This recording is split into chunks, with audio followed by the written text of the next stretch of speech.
Hello and welcome again to another video by REITspro.com. I'm Gaurav Jain, and today the topic of our discussion would be the residential REITs in India, or rather the lack of them. So if you've been looking at investing in the residential sector in India through REITs, that's what we would cover here, why you cannot and what's the situation today and what it will be in the future.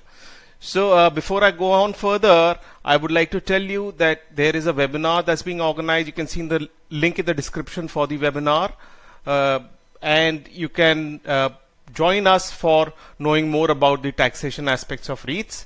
Secondly, you can have access to free resources and a WhatsApp chat group if you visit the website, and you can download some free resources for REITs for yourself. Okay, so there are no residential REITs in India currently, and we are not focusing right now in this topic. We are not focusing on the SEBI REIT laws, but the market in the practical scenario. And rather, I'll go on to say that why there will be no residential REITs in India soon. Indian scenario, REIT scenario today is like this. So we have commercial REITs which are into office and retail space, being Embassy, Mindspace, Brookfield REIT, and Nexus. And the first three are the commercial real estate, and the fourth one is retail. So there are no residential REITs as of now in India. Worldwide, what is the scenario? So worldwide there are residential REITs like this in the whole scheme of things here, and residential REITs own and manage apartment buildings and other homes. This is the source here, and the worldwide scenario also takes residential as entities who can buy single family homes, boutique apartments, huge multifamily complexes, and so on. And if you look at this is Yahoo Finance data. So there are several REITs in US which are into residential segment, and just look at the market caps also in billions. That's a lot of market cap for residential REITs. So why is it that we don't have? Because there are certain advantages also. Case for Indian REITs which are residential would be that firstly, they are residential REITs are recession proof. Everyone needs a place to live. Then there has been a large scale shift to urbanization in India. More people are coming to cities every day. There is limited supply of land, and everybody cannot afford buying a house. So naturally there will be an increase in value over time. There will be capital gains, right? So one should have residential. Apart from that also, India has a good residential market, as this article suggests in July 23 itself, that housing sales have shot up in the last few months in India.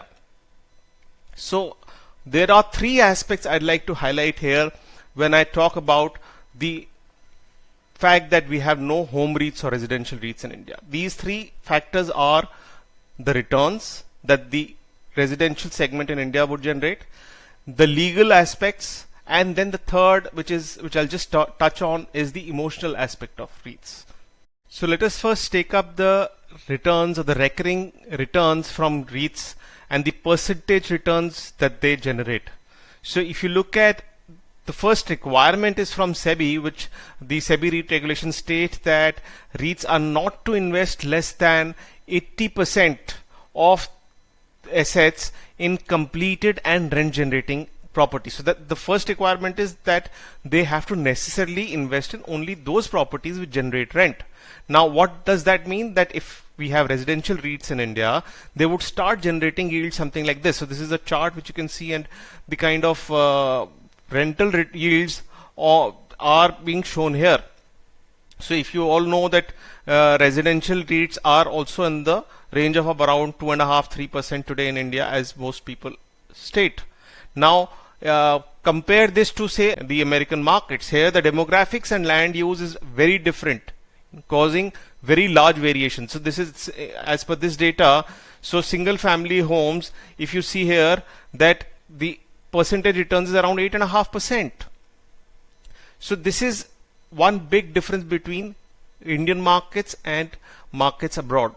The second thing is that today the commercial real estate segment in India, the REITs yields are given here. So if you look at this chart, you can pause here and see the yields that are being generated on REITs today, and the ballpark is also given here. So these are pretty okay yields as far as an investor is concerned, because he's always comparing stuff with what the other assets would do. So there, in case of residential REITs, what is going to happen is that the yields will become very low, and this would have competition with other instruments, for example debt.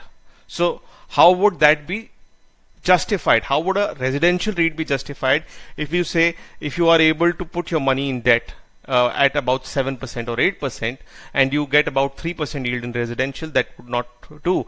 So does that mean that residential investments themselves are bad? Well, no, because there is an imputed amount of capital gain potential versus the recurring returns. So here what happens is that you are waiting to sell and realize gains in case of residential. So these aspects are finer aspects of real estate investing, which I've covered in my books here.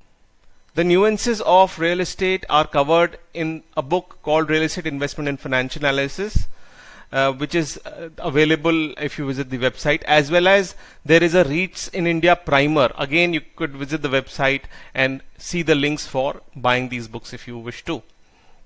So the second we come to is the legal aspect. So the legal aspect is that what happens if you see the flow of things in a REIT.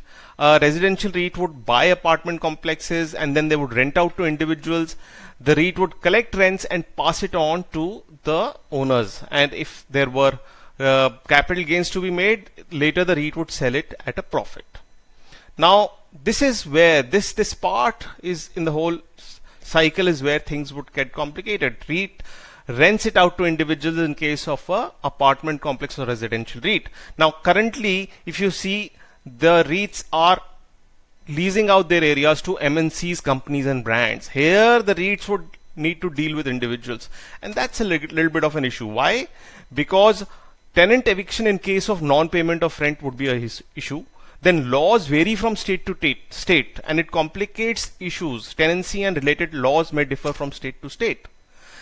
As if you will search, a simple search will throw up something like this. So if you see here, the Supreme Court recently ruled something like this. So it basically means that the tenants have a little bit of a upper hand in case of matters related to real estate, eviction of real estate.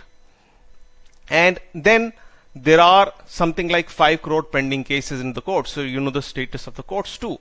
So this could be a big hassle. Next, we also need to infer the emotional connected to the earlier aspect about the kind of tenants. It also brings us to another aspect, which is the emotional and cultural angle, which is a little different in India. So eviction in case of non-payment of rent, how will it happen when organizations are dealing with individuals like families to get an eviction done? And this would be very different in case of India. So you just consider something like this, this is the kind of tenancy that one has in case of a REIT, and this is what currently, this one is a commercial real estate, right? And this would be in case of a residential real estate. How would this be viewed in India? So going by all these three factors, I would like you to also comment now. Do you agree that there will be no residential? Before I summarize, I would like to have your point of view, whether you agree that there will be no commercial residential REITs in India soon. Secondly, if there were, would you like to invest? Please comment on the comment section below. Also, I'd like to summarize this quickly now. The returns, there are three aspects we discussed, which is returns. They would be low in comparison to commercial REITs when it comes to the residential REITs.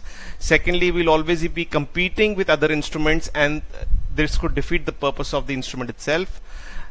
Also, the legal angle is there, where eviction in case of non-payment of rent can be a legal issue as well as an emotional and cultural issue. So do write in the comment section on YouTube, visit our website and connect with us on Telegram, WhatsApp or mail. Thank you so much for your time and watching this video.